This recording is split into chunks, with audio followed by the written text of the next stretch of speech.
이 자리에 나와 예배한 우리 모든 성도님 한 분 한 분이 말씀을 통해서 성령의 음성을 듣는 가운데 이 땅을 넉넉히 살아갈 수 있는 힘을 얻으시고 승리하시기를 주님의 이름으로 축원합니다. 아멘.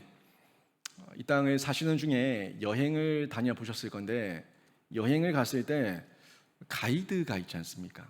특히 외국으로 나가게 되면 이 가이드가 필수적으로 따라 붙어야 되는데, 이 가이드를 만났을 때, 좋은 가이드를 만나면 여행이 참 편안하고 행복합니다. 그런데 못된 가이드, 나쁜 가이드를 만나면 참 불편하고 불쾌합니다. 좋은 가이드를 만나면 그래도 쇼핑을 할 때도 부담을 주지 않게 다니게 하는데, 이 나쁜 가이드를 만나면 물건 안 사면 물건 안 샀다고 마이크 들고 계속 사람을 달달달 볶아대서 여행 온 건지, 내가 지금 물건 사러 온 건지, 강매 당하러 온 건지 마음이 불편해지죠. 그렇다고 또 외국에 나가서 현지인들이나 이 익숙한 가이드 없이 그 여행지를 두루 돌아다니는 것도 쉽지가 않아요. 자칫 잘못하면 어려움을 당할 수도 있고, 또 언어의 소통의 문제로 곤욕을 치를 수 있다 보니까 그래도 가이드의 도움을 또 받을 수밖에 없어요. 그러면 영적인 면에서 어떠냐는 거예요. 영적인 면에서 저희도 이 땅을 여행하는 사람들이거든요. 거류민, 나그네, 하숙생, 우리가 그렇게 살고 있는 이 땅인데, 이 땅을 사는 중에도 저희가 목자라고 하는 가이드를 받아야 돼요. 목자라는 분에게, 목자라는 어떤 인간 목자에게 영적인 가이드를 받으며 살아갈 수밖에 없어요. 물론 부모가 우리에게 처음에는 인간 목자죠. 신앙이 있는 집에서 태어났을 때에는 신앙을 부모님으로부터 계대를 받으니까 부모님이 먼저는 우리에게 인간 목자가 되는데, 부모를 봐도 부족함이 많아요. 또 신학적인 면에서, 영적인 면에서 모르는 부분이 많다 보니까 다 채워지지 않아요. 그래서 또 교회라는 곳의 공동체 안에서 인간 목자, 이 목사라는 사람을 만나서 그 사람을 통해서 양육, 교육, 훈련을 받고 위로도 받고 격려도 받고 힘을 얻게 되는데, 어떻습니까?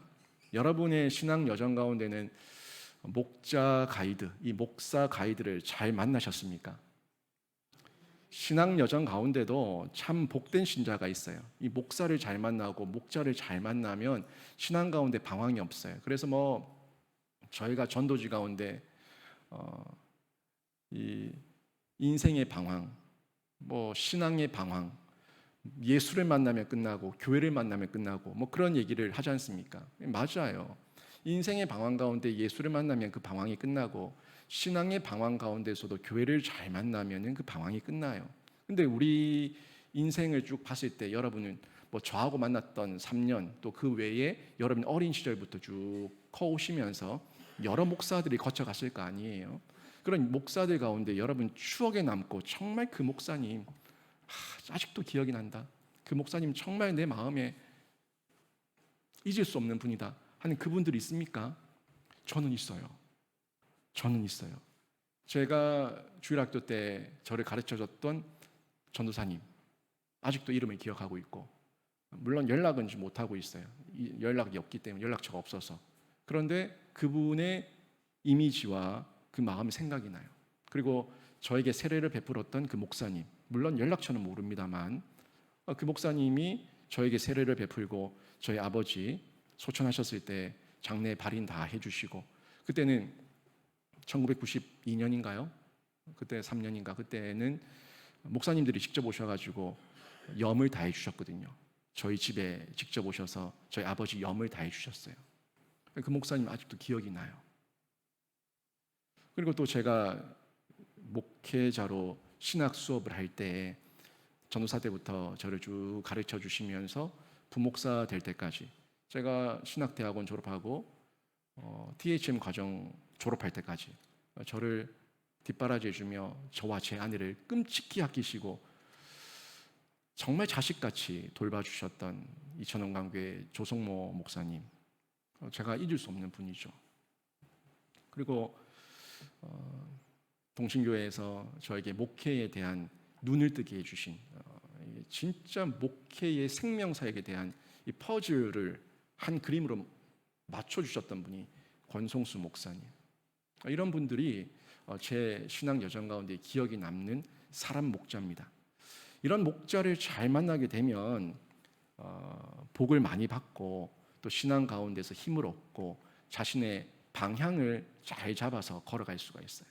근데 사람 목자를 잘못 만나면 신앙 여정이 참 힘듭니다.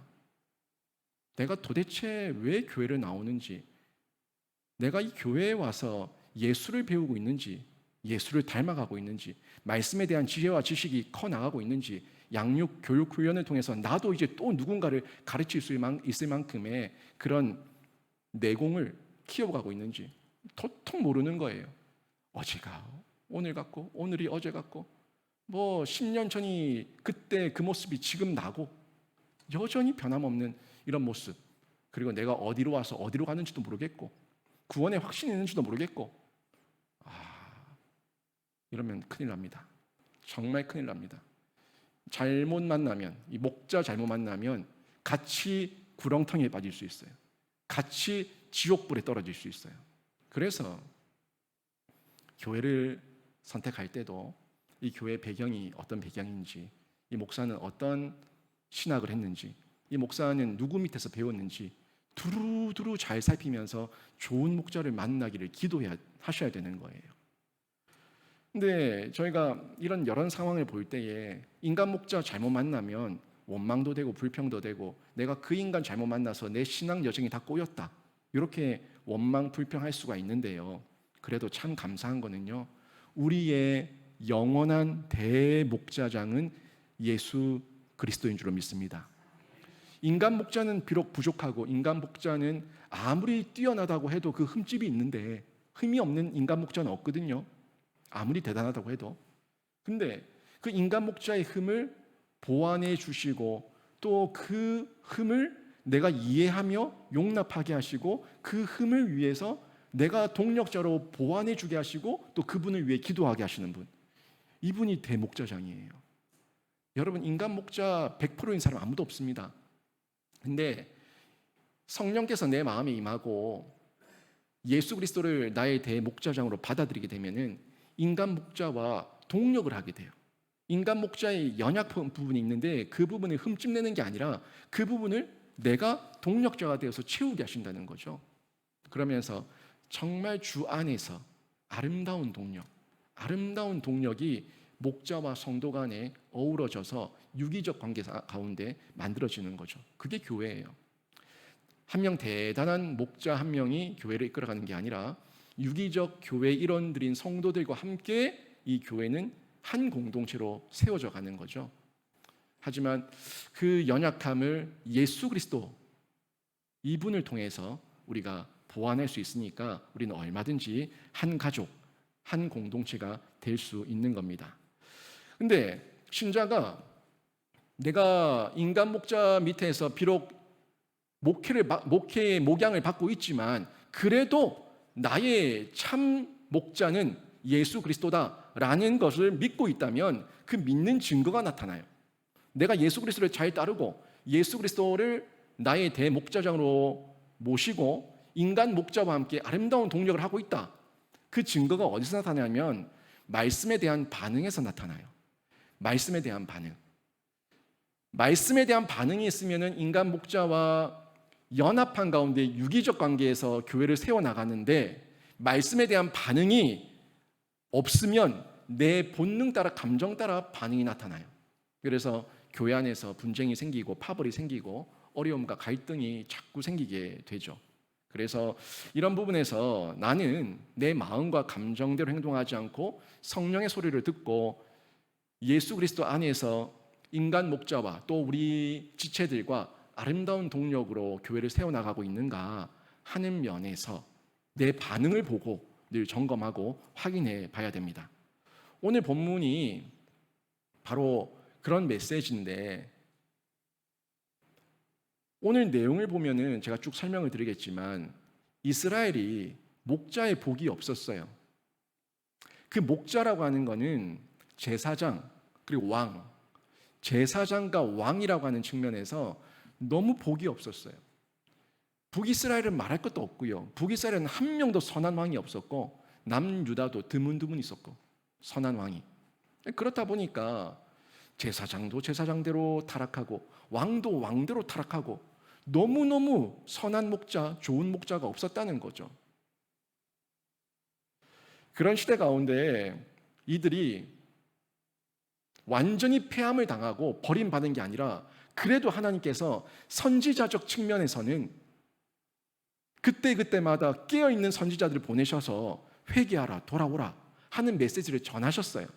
그러니까 이스라엘 백성들이 영적인 면에서 말씀에 대한 귀를 크게 하고 민감함을 가지고 나의 참목자는 하나님이시다, 그리고 바른 소리하는 저 선지자의 메시지를 들어야 된다라는 그런 측면에서의 말씀에 대한 올바른 반응만 있었다면 옳은 길을 갈 수가 있었어요.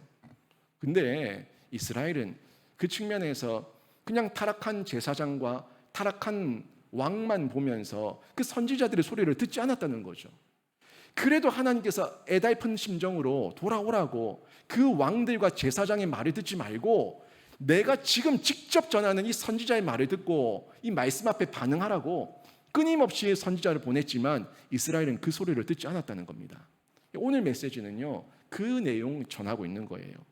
그 내용과 함께 앞으로도 여전한데 그 여전함 속에서 너희가 돌이키지 않으면 너희가 망한다. 지금까지도 그랬지만 앞으로 세울 새 이스라엘, 새 예루살렘, 여기도 여전히 인간 목자들이 나의 사역을 이어갈 건데 그 사람만 보지 말고 내 말을 들어라. 하나님의 말씀을 듣고 예수의 음성을 듣고 성령의 음성을 듣고 반응하라는 거예요. 그 반응하지 않으면 망한다. 이 경고의 메시지를 저희에게 전해주고 있습니다. 중요한 거는요, 경고와 책망을 들을 때에 싫다 말하지 말고 듣고 바른 길로 가는 결단이 필요하다는 거예요.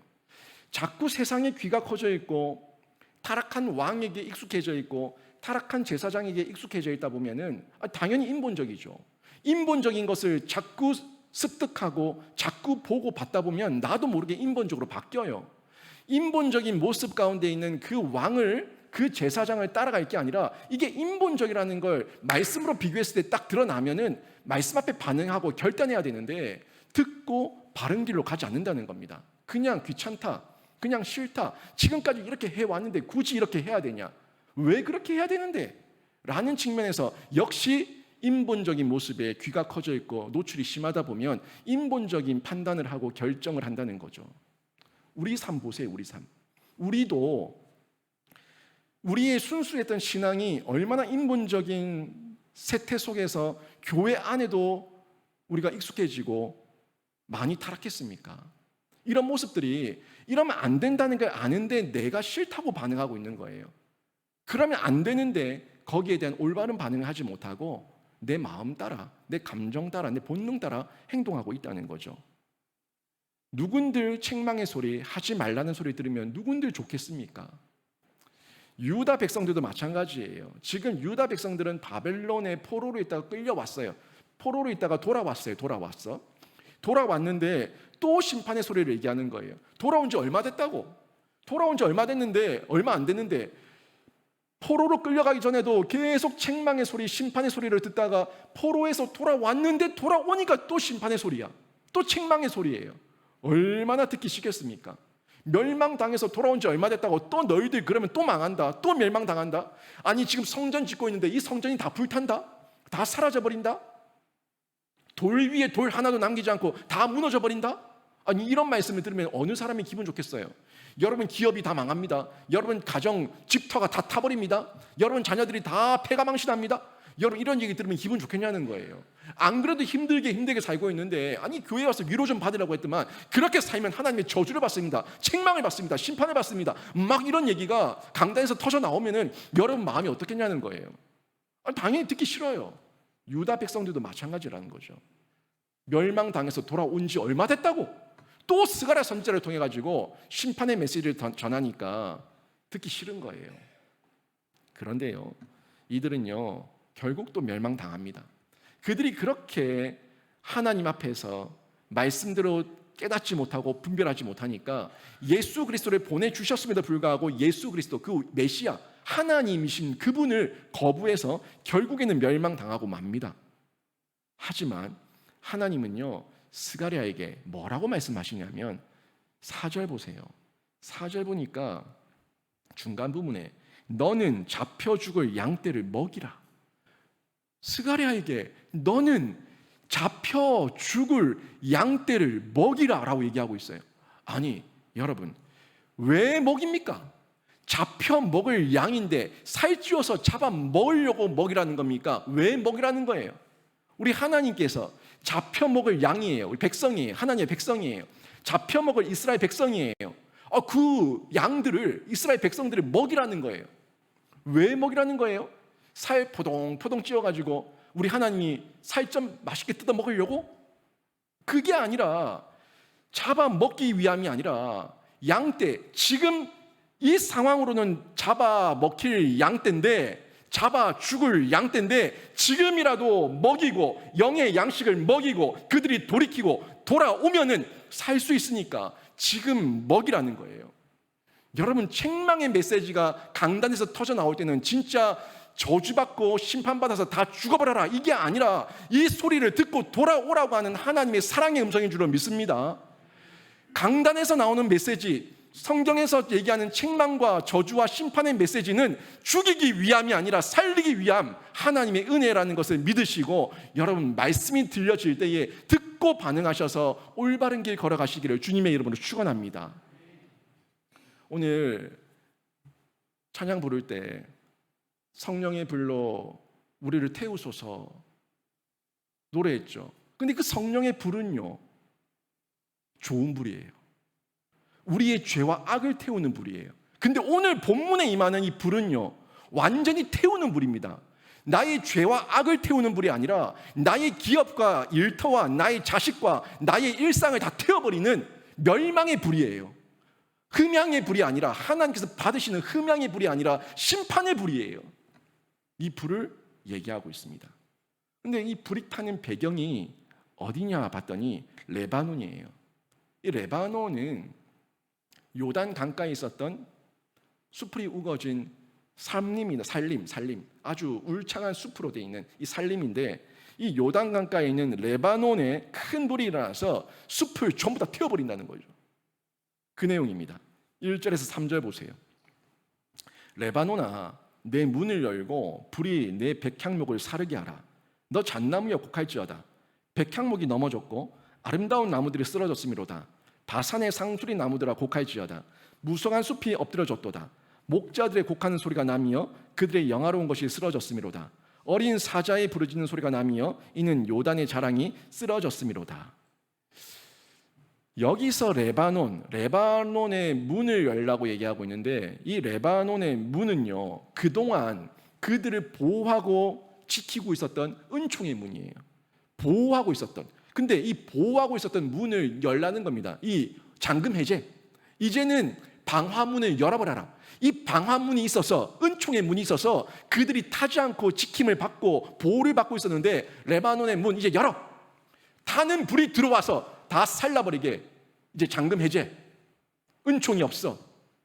이제는 보호가 없어. 다 태워버려. 이 메시지를 지금 하나님께서 말씀하고 있는 거예요.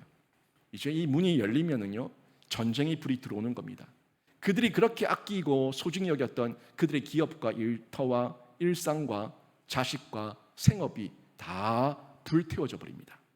그래서 그 문을 열고 불이 그들이 귀히 여겼던 나무, 그들의 자랑이었던 그 울창한 숲의 그 나무들, 그 백향목, 이 모든 것을 사르게 하라고 얘기하고 있는 거예요.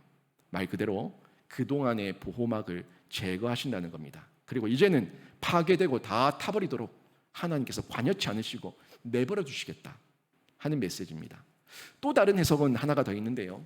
또 다른 해석이 뭐냐면 레바논의 나무로 만들어진 예루살렘의 성전을 얘기하고 있습니다. 예루살렘 성전의 문이 레바논의 백향목으로 만들어졌어요. 레바논의 나무로 만들어졌어요. 그러니까 레바논의 나무로 만들어진 예루살렘의 성전의 문이 다 불타는, 성전이 불탈 것에 대한 예언으로 이 말씀을 전해주고 있는 겁니다.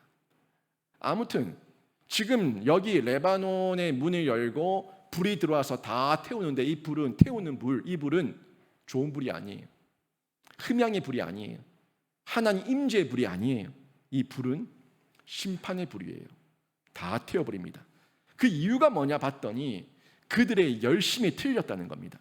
너희가 지금 바벨론에 돌아와서, 바벨론에서 예루살렘으로 돌아와서 성전을 재건하겠다고 너희들과 온 수고와 열심을 다하고 있는데 그 너희의 그 열심이 틀렸어.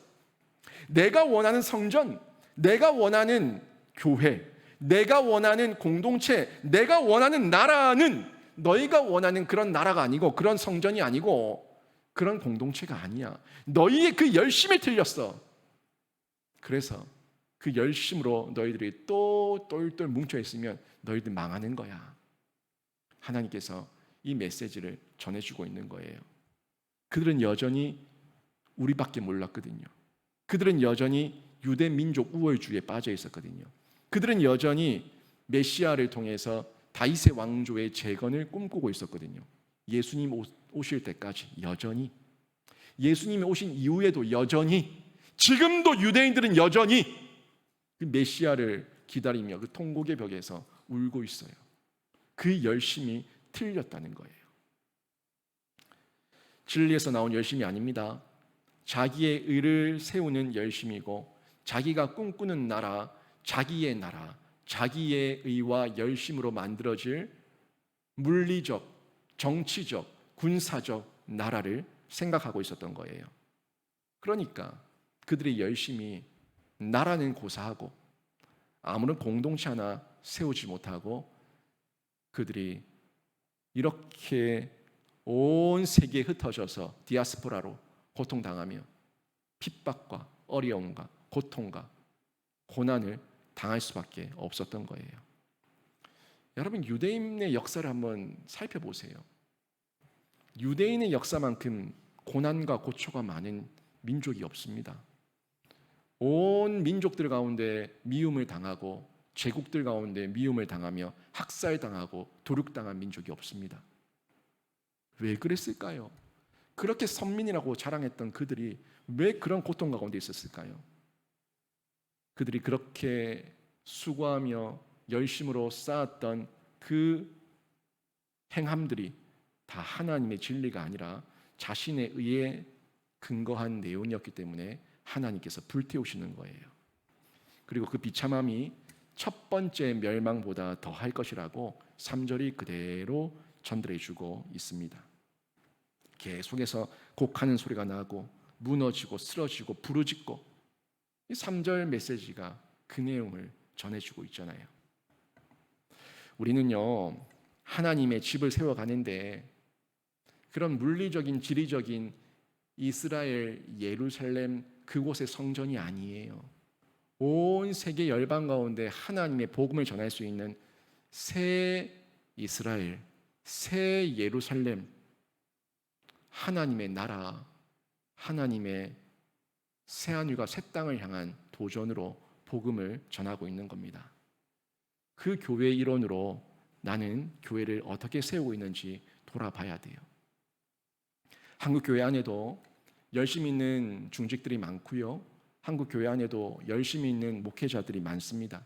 그런데 과연 그 열심이 하나님의 열심이냐 아니면 자기 의에 근거한 열심이냐 돌아봐야 된다는 거예요. 과연 이 교회가 하나님의 교회냐 아니면 몇몇 장로의 교회고 몇몇 목사의 교회고 내 교회인지 확인해 보라는 거예요. 그 교회를 내 교회로 생각하고 이 교회를 내가 세웠다고 얘기한다면 그 다 틀려 먹었습니다. 자기 열심으로 세운 거예요. 하나님은 그 교회를 통해서 예배를 흠양하지 않습니다. 하나님은 그 성도를 통해서 임재하며 예배를 기뻐 받지 않습니다. 모두가 하나님께서 하셨습니다. 하나님의 나라와 하나님의 의와 하나님의 말씀만 증거되기를 원합니다. 이 마음으로 저희가 예배하며 교회 일원으로 주는 흥하고 나는 쇠하여야 하리라 하는 이 말씀 앞에 순종함으로 살아질 때에, 불꽃처럼 살아질 때에 우리 하나님께서 그 영광을 받으시고 이 나라 이 민족 가운데, 열방과 열국 가운데 계속해서 한국교회를 쓰실 줄로 믿습니다. 저희가 이 믿음 가지고 있어야 되는 거예요. 이 믿음이 아니라 내 열심으로 교회를 세우겠다고 하면 레바논의 불탐같이 그 우리들의 자랑거리, 우리들의 그 거대한 살림이 다 타버리고 죄만 남아서 아무것도 없는 폐허를 맞닥뜨리게 될 겁니다. 그런 곳에 있는 양들 다 망하는 양이에요. 그런 목자를 따르는 양들 다 죽는, 망하는 양이에요. 망하는 양. 4절 보세요. 4절 보니까 이렇게 나오죠. 여호와 나의 하나님이 이르시되 너는 잡혀 죽을 양떼를 먹이라. 여기 잡혀 죽을 양떼, 장차 대적에게 죽임당할 양떼를 말하는데, 그런데 그 양떼를 먹이라고 말씀하고 있어요. 조도에도 말했지만 이 양떼가 먹는 먹임은 육적인 먹임이 아니에요. 양식을 먹고 사료를 먹고 돼지 밥을 먹고 풀을 먹어서 포동포동 살찌운 그런 물리적 음식이 아닙니다. 지금 하나님께서 스가랴를 통해서 전달하시고 내 양떼, 지금 죽임당할 이 양떼를 먹이라고 하는 것은 그들에게 영적 양식을 먹이라는 거예요. 진리의 말씀, 하나님의 말씀을 먹이라는 거예요. 이 양떼가 하나님의 백성을 의미하지 않습니까? 마찬가지죠. 하나님의 양떼니까, 하나님의 백성이니까 그들에게 하나님의 말씀을 먹이라는 거예요. 이유는요, 하나님께서 여전히 죽임당할, 지금 죽을 양떼지만 내가 그들에게 한 번 더 기회를 주고 싶고 그들이 돌아오기를 원한다. 다시금 회개하고 뉘우치고 돌아오기를 원한다. 이 회복을 기대하고 있기 때문에 먹이라고 하는 거예요. 교회에서 10년, 20년, 30년 신앙생활을 하는데 전혀 잘하지 않는 성도를 볼 때 목사는 마음이 미어지죠. 포기하고 싶죠. 그만 보고 싶고 안 하고 싶고 내가 힘 빼기 싫고 내가 이 사람한테 부을 에너지가 있으면 다른 사람에게 에너지를 쓰는 게 더 낫겠다라는 마음이 들 정도죠. 그런데도 하나님 아버지의 마음이 또 부어지면은 그래도 한 번 더 전하고 또 전하고 또 권면하고. 왜요? 죽임당할 양떼라고 느껴지고 보여지지만 그래도 돌아오기를 원하는 아버지의 마음이 부어질 때에 인간 목자도 그 마음을 가지고 또 포기하지 말고 한 번 더 권면하며 돌아오라고 말하고 기도하고 손잡는 거예요. 그 마음이에요. 5절과 6절 한번 보십시오. 사들인 자들은 그들을 잡아도 죄가 없다 하고 판자들은 말하기를 내가 부요하게 되었은즉 여호와께 찬송하리라 하고 그들의 목자들은 그들을 불쌍히 여기지 아니하는도다. 여호와가 말하노라 내가 다시는 이 땅 주민들을 불쌍히 여기지 아니하고 그 사람들을 각각 그 이웃의 손과 임금의 손에 넘기리니 그들이 이 땅을 칠지라도 내가 그들의 손에서 건져내지 아니하리라 하시기로. 이 말씀 굉장히 무서운 말씀이에요. 사실 이미 아수르와 바벨론에 의해서 멸망을 당해봤던 남유다, 북이스라엘, 이 사람들에게는 매우 끔찍한 말씀인데, 그러니까 지금 이 말씀은 그 전보다 더 인정사정 없는 죽임을 당하고 끌려가고 노예로 팔려가고 괴롭힘을 당할 것이다 라는 예언의 메시지를 전하고 있는 거예요. 죽임 당할 양떼들, 죽을 양떼들, 이렇게 비참하게 노예로 끌려가서 마구잡이로 팔리고 마구잡이로 죽임당하고 그런 양떼인데도 먹이라는 거예요. 한 번 더 말씀을 전하라는 거예요.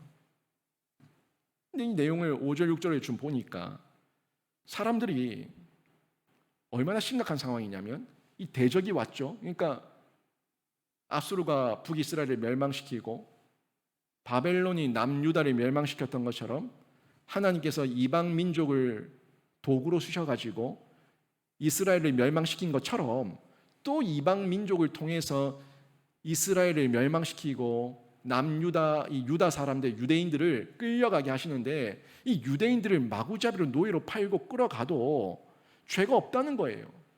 하나님께서 죄가 없다는 거예요. 허락하셨으니까. 다른 나라들에게 유대인들을 노예로 팔고 노예로 살아. 그런데도 죄가 없다. 왜? 하나님의 심판의 죄값을 받는 거니까 죄가 없다라고 말씀하신다는 거예요. 거기다가 노예를 판 사람도 노예를 산 사람도 자기들이 말하기를 우리가 하나님 때문에 부유해졌으니까 하나님을 찬송하자, 여호와를 찬송하자 이렇게 말한다는 거예요. 기가 막힌 일이죠.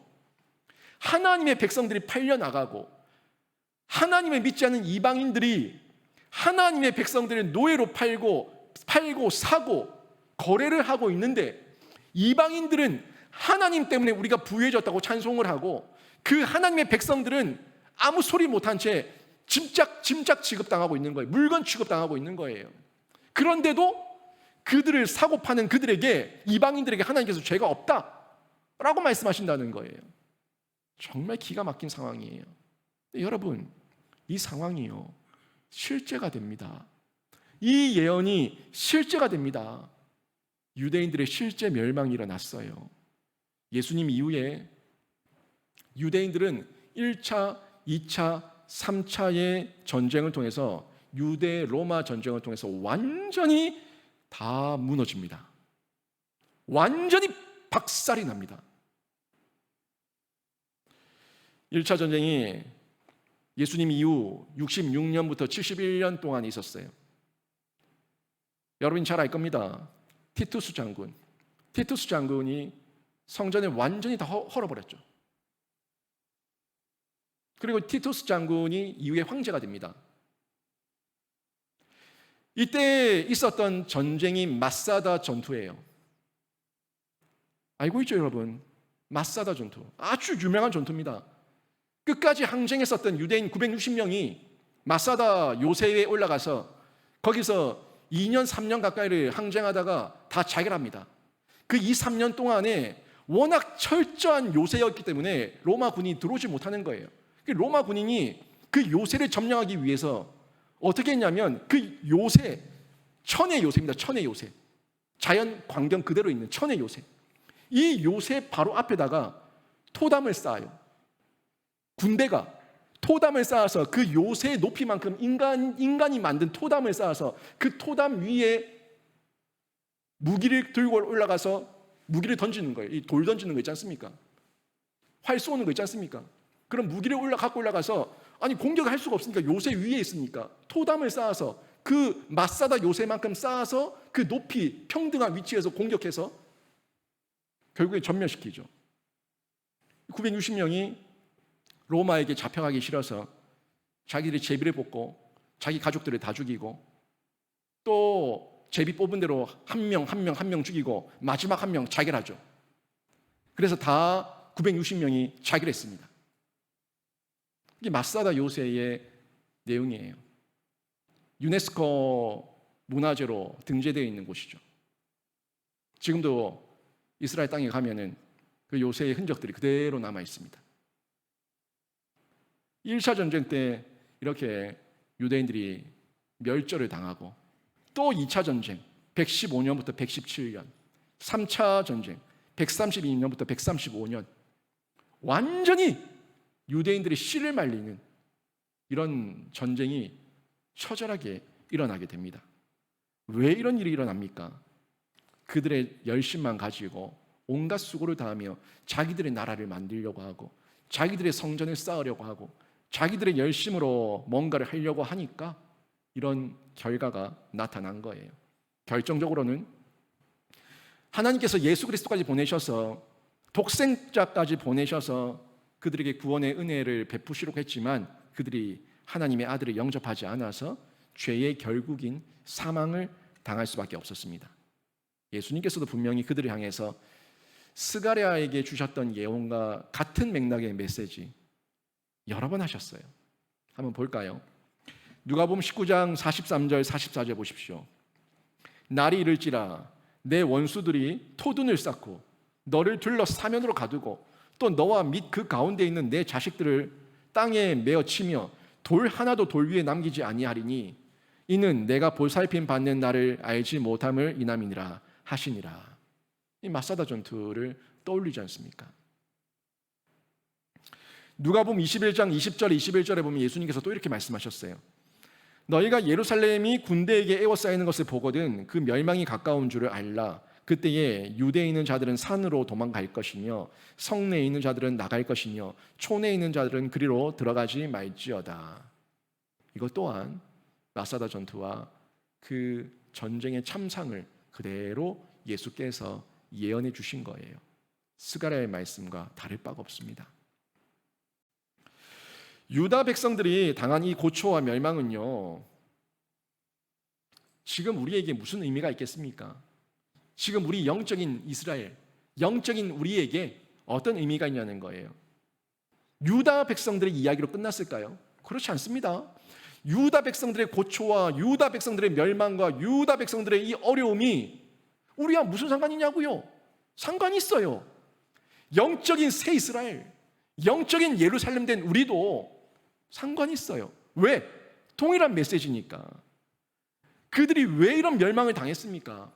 하나님의 나라를 바로 세우지 못했고 복음을 받았음에도 불구하고 복음을 흘려보내지 못했고 통로가 되지 못했고 자기들밖에 모르는 이기적 종교로 전락하고 마니까 하나님께서 진노하시는 가운데 회개하지 않으니까 결국 멸망당한 거예요. 우리에게도 여전히 구약의 역사가 전해지고 있고 신약의 메시지가 전해지고 있고 하나님의 복음이 들려졌음에도 불구하고 우리가 전혀 반응이 없고 전혀 깨달음이 없고 전혀 마음에 감동이 없다면 여전히 패역하고 여전히 표독스러운 마음으로 그래서 뭐 어쩌라고 하는 마음으로 하나님의 말씀을 받아들이고 있다면 이 메시지는요, 내 인생 가운데 나타날 수가 있고 내 자식 가운데 나타날 수가 있고 우리 가문 가운데 나타날 수가 있는 두려운 말씀이 되는 거예요. 이런 일이 일어나지 않기 위해서 우리는 복음을 흘려보내야 됩니다. 복음이 흐르지 않을 때 고이고 썩었어요.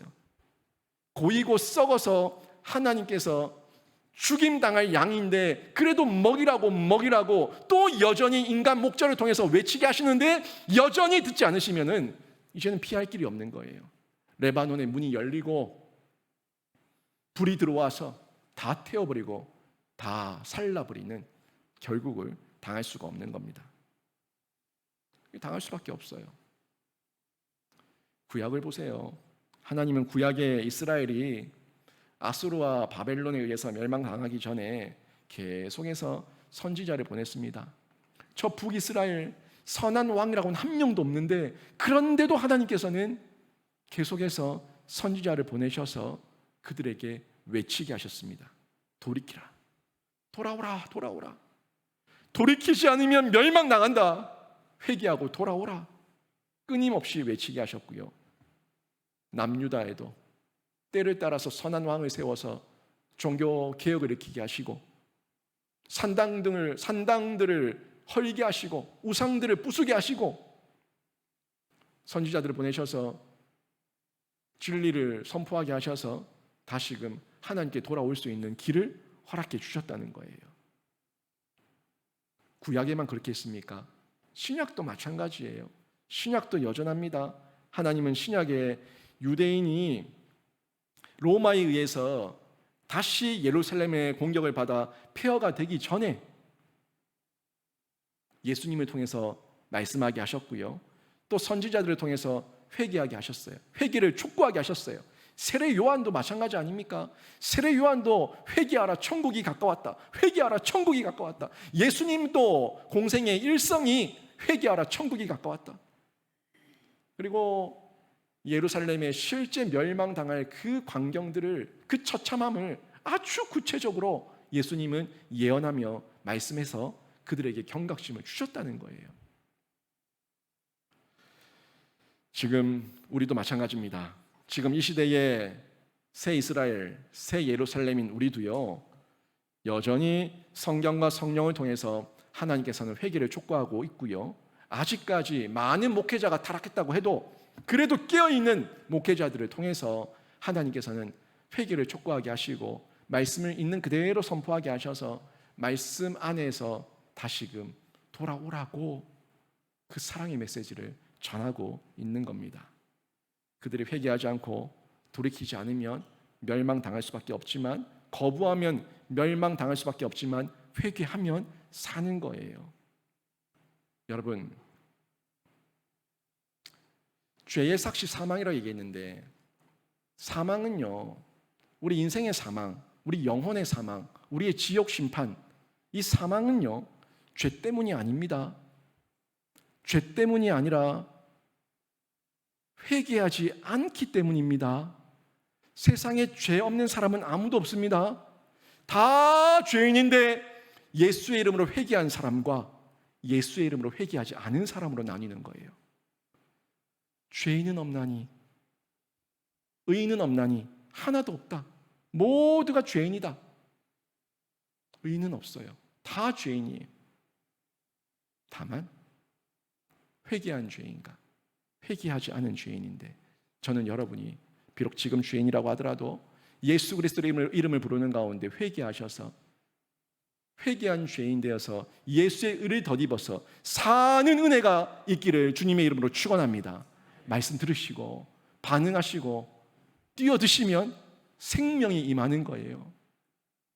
구약의 메시지, 성경 속 모든 내용들 나랑 무슨 상관이 있다고 그렇게 받아들이지 마시고, 여러분 경각심을 가지고 지금 나에게 하시는 하나님의 말씀으로 들으셔서 말씀 앞에 반응하시기를 한 번 더 주님의 이름으로 축원합니다. 하나님께서는 여전히 우리를 막대기로 복을 주시고 막대기로 인도하셔서 우리가 복받기를 원하신다고요. 막대기, 때리기도 하지만 이 막대기는요 지키는 막대기예요. 때려서 지키는 막대기예요. 목자가 지팡이를 가지고 있어요. 이 지팡이 왜 가지고 있겠습니까? 양떼를 때려서 죽이기 위해서 가지고 있습니까? 양떼를 옳은 길로 인도하기 위해서 치기도 하겠죠. 나쁜 길, 잘못된 길 갈 때 조금 아프게 안 돼! 라고 칠 수 있겠죠. 근데 그 막대기는 죽이는 막대기가 아니라 살리는 막대기예요. 지키는 막대기예요. 그 막대기를 맞을 때, 야, 이게 복이다, 하나님의 은혜다, 하나님의 은총이다, 여러분 깨달으셔야 되는 거예요. 아이들에게 매를 들 때 그 애 죽이려고 때리는 부모가 어디 있습니까? 때려서 돌이키라고, 돌아오라고 매를 드는 거예요. 우리 하나님께서 지금도 우리들에게 막대기의 복으로 인도하시며 지키시는데, 오늘 본문에 보니까 그 막대기 두 가지를 얘기해 주고 있습니다. 하나님께서 두 개의 막대기로 이스라엘을 인도해 오셨다고 말씀하시는데, 이제는 그 막대기를 꺾어버리시겠답니다. 내가 너희들 살라고 내가 막대기 들고 너희들을 지켰는데 이제는 이 막대기를 꺾어버리겠다, 부셔버리겠다. 두려운 말씀 아닙니까? 부모가 네 마음대로 해라, 네 알아서 해라, 나 이제 니한테 매 안 된다, 니한테 잔소리하지 않는다. 포기해요. 내버려 두면 망하죠. 내버려 두면 소년원 가겠죠. 내버려 두면 경찰서 가서 인생 망치겠죠. 내버려 두면 그게 복입니까? 잡아주고 끌어주고 도와주고 이끌어줄 때에 그게 복이죠. 7절 8절 보십시오. 오늘 7절 8절 한 절 좀 더 보시면, 내가 잡혀 죽을 양떼를 먹이니 참으로 가련한 양들이라. 내가 막대기 둘을 취하여 하나는 은총이라 하며 하나는 연합이라 하고 양떼를 먹일새 한 달 동안에 내가 그 세 목자를 제거하였으니 이는 내 마음에 그들을 싫어하였고 그들의 마음에도 나를 미워하였음이라. 연결되어 있어서 제가 8절까지 같이 봤는데 8절에 대한 이 세 목자와 이 마음에 대한 부분은 제가 다음번에 말씀을 드릴게요. 근데 이 두 막대기에 대해서까지만 오늘 제가 전달을 하는데요, 이 두 막대기는요 하나님께서 양을 치시는 원칙이에요. 목회자에게도 목회 원칙이 있죠. 그 목회 철학이라고 얘기해요. 목회 철학은 은사와 그 재능과 또 방향에 따라서 목회자의 어떤 철학은 조금씩 다를 수가 있습니다. 근데 우리 하나님의 이 철학 아래서, 하나님의 원칙 아래서 방향의 스펙트럼의 다양함이지 이걸 벗어날 수 없어요. 기본적으로 목회자들이 목양을 한다라고 얘기했을 때는 이 두 가지 원칙, 양을 치시는 하나님의 이 두 가지 원칙을 지키면서 목양을 해야 됩니다. 그 목양을 보니까 먼저는 은총의 막대기예요. 두 번째가 연합의 막대기인데, 이 은총은요, 하나님께서 무한히 참으시고 용납하시면서 인도하셨다는 거예요. 그게 은총이에요. 화가 나고 못 참겠고 미치겠고 정말 포기하고 싶지만, 그렇지만 우리 하나님께서 은총으로 참으시며 인내하시며 그 양들을 인도하고 있다는 거예요. 인간 목자는 이게 완벽하지 않아요. 완벽하지 않지만 노력은 해요. 원칙이니까. 그래서 목자는 어떤 일이 있어도 성도와 멱살 잡으면 안 돼요. 야단을 쳤을 때 성도가 받아들이지 못하고 목사를 대적으로 알고 목사에게 핏대를 세우며 소리를 치고 주먹 다짐을 하더라도 목사는 맞아야 돼요. 목사는 맞을지언정 양을 때리면 안 되니까. 이 원칙이에요. 하나님께서 그 참으시는 무한한 은혜 가운데 은총의 막대기로 이스라엘을 지금까지 인도해 오셨다고 얘기하고 있습니다. 그러는 중에 얼마나 많이 맞았습니까? 얼마나 많이 흩어졌습니까? 디아스포라 멸절당하고 멸망당하고 흩어지고 혼혈되고 온 곳곳에 다 뿔뿔이 던짐받은 민족이 유대인들 아닙니까? 이스라엘 민족 아니에요. 그런데도 하나님께서 그들을 때를 따라서 연합하게 하셨어요. 회당으로 연합하게 하셨고 교회로 연합하게 하셨어요. 이게 교회론이에요. 교회론. 모이는 교회, 흩어지는 교회. 구심력, 원심력. 예수 그리스도를 중심으로 예배하기 위해 구심력으로 모이고 복음을 가지고 복음을 전하기 위해 원심력으로 흩어지고, 이게 교회론이에요. 우리끼리만 하고 모여서 여기가 좋사오니 하면 썩어요. 망해요. 은혜를 입었고 사명을 받았고 복을 받았으면 이제 흘려보내기 위해서 다시 흩어져야 되는 거예요. 그래서 예수께서 너희는 세상의 빛이다, 세상의 소금이라고 얘기하셨던 거죠. 때를 따라서 은혜를 주기 위해, 복을 주시기 위해, 말씀의 깨달음을 얻게 하기 위해 하나님께서는 구약대로부터 절기를 만드셨고, 또 하나님께서 예수께서 주일을 지정하셔서 모여서 예배하게 하셨습니다. 그 외에는 흩어지라는 거예요.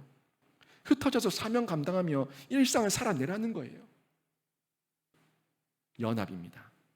아무리 흩어져 있어도 그들에게 하나님의 은혜와 사명을 깨닫게 하시기 위해서 그들을 은총과 연합으로 인도하셨다는 거죠. 이 두 가지가 하나님 목양의 대원칙입니다. 그런데 이렇게 은총으로 인도하시고 연합으로 인도하시는데 은총을 거부하고 연합을 거부하게 되면은 그러면 뭐가 되냐고요? 잡혀 죽을 양떼가 되고 참으로 가련한 양떼가 되는 거예요. 7절 보세요. 4절에 나왔던 그 죽을 양떼가 한 번 더 나오죠. 내가 잡혀 죽을 양떼를 먹이니 참으로 가련한 양들이라. 양떼를 먹이라가 아니라 이제는 먹이니예요. 맞아요. 먹이라고 해서 또 순종한 목자들이 가서 먹입니다. 내가 잡혀 죽을 양떼를 먹이는데 그래도 돌이키지 못하고 그래도 깨닫지 못하고 그래도 또 자기들끼리 싸우고 있으니 정말 참으로 가련한 양이로다. 이 탄식이 느껴지십니까? 인간 목자도 안타까운 마음으로 은총과 연합의 막대기로 그들을 하나님 앞에 맡기며 인도하며 사명을 감당하고, 하나님께서 친히 성령님 보내셔서 지금도 은총과 연합으로 그들을 치시는데도 불구하고 먹이시는데도 불구하고 여전히 깨닫지 못하니 참으로 가련한 양이로다. 얼마나 처절한 내용입니까? 우리의 대목자장이신 예수가 없으면요, 결국에 우리는 한순간도 생명을 누릴 수 없는 양들입니다. 그런데 지금 이 순간도 그렇죠. 이 순간도 하나님께서 나를 먹이고 계시니 은혜입니다. 지금도 나를 은총과 연합으로 나를 치고 계시니 은혜입니다. 여러분, 이 은혜 가운데 반응하셔서 정말 종교적 기복에 휩쓸리지 마시고 하나님 안에서, 진리 안에서 방향을 똑바로 잡아서 하나님 앞에서 망하는 자가 아니라 하나님 안에서, 예수 안에서 사는 신자가 되시길 주님의 이름으로 축원합니다.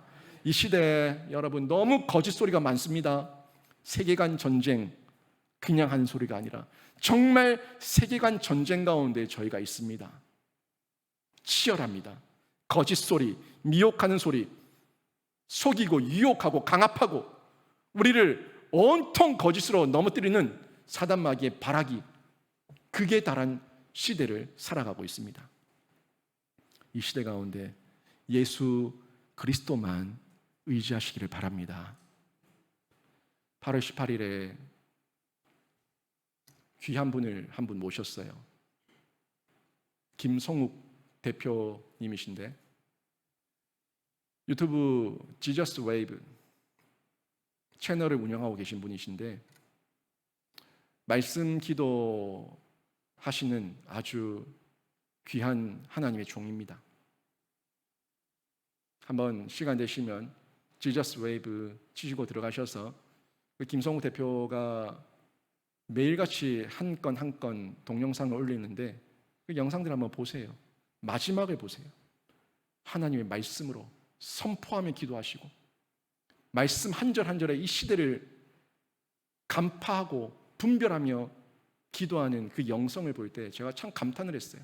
목사님도 아니신데 참 깨어있는 하나님의 일꾼이다. 시대를 보는 안목이 있다. 그런 생각을 제가 많이 가졌는데 이분이 지금 미국에 계세요. 8월 11일에 한국에 잠시 들어오시는데 한 달 정도 일정이 많으세요. 일정이 많으신데도 제가 한 몇 달 전부터 계속 메일을 주고받으면서 한국 오시면 작은 교회지만 한번 방문해 달라고 부탁을 했어요. 8월 18일에 금요일인데 오셔서 강연을 해주시기로 하셨어요. 제가 우리 저희 중고등부 청년 다 나오라고, 우리 모든 성도 다 나와서 이 시대가 얼마나 험한 시대고 미혹과 속임과 강압이 많은 시대인지 이 세계관 분별해서 봐야 된다고 제가 권면할 겁니다. 여러분 다 나오시고 또 주변에 예수 믿는 분들 가운데 그런 시대적 상황 가운데 관심 있는 분들이 있으면 다 모시고 오셔가지고 우리 교회 오라는 얘기가 아니라 좋은 분 오시니까 함께 들으셔야 돼요. 정말 들으셔야 돼요. 지금은 예수 의지하는 길밖에 없습니다. 예수 아니면 그냥 망하는 거예요. 사명을 받았으면 사명의 소리에 귀를 기울이셔서 끝까지 사명 중에 사십시오. 혼자 구원받았다고 착각하지 마시고 사명 확인하고 감당하면서 끝까지 사명자로 살아내는 것이 이 시대에 우리가 살 길입니다. 그냥 구원받았고 나는 천국 간다. 이건 이기적인 거예요. 우리가 살 길은요, 구원받았으면, 복을 받았으면 흘려보내야 되고 교회의 일원으로서 사명 가운데 살아내야지 나도 살고 하나님 나라의 백성들도 살고 저 세상 가운데 미혹에 속아있는 저 영혼들도 구원해내는 거예요. 떠내려가면 안 됩니다. 정신 바짝 차리셔야 됩니다. 지금도 우리를 포기하지 않으시고 스가랴의 말씀을 듣게 하시는 그 하나님, 그 하나님의 사랑 앞에 여러분 반응하십시오. 스가랴 말씀, 우연히 제가 이 말씀을 강의한 게 아니라 하나님의 계획 가운데 우리 영신교회 가운데 이 스가랴서의 말씀이 강해로 선포된 줄로 믿습니다. 교회의 사명으로, 교회 일원의 사명으로 선포된 줄로 믿습니다. 들으시고 반응하셔서 여러분은 하나님 앞에 죽을 양이 아니라 구원받아 사명 감당하는 양이 되시고 여러분은 가련한 양이 아니라 생명 전하는 양이 되셔서 가련한 양, 잡혀 죽을 양을 살려내는 생명사역자 다 되시길 주님의 이름으로 축원합니다. 아멘.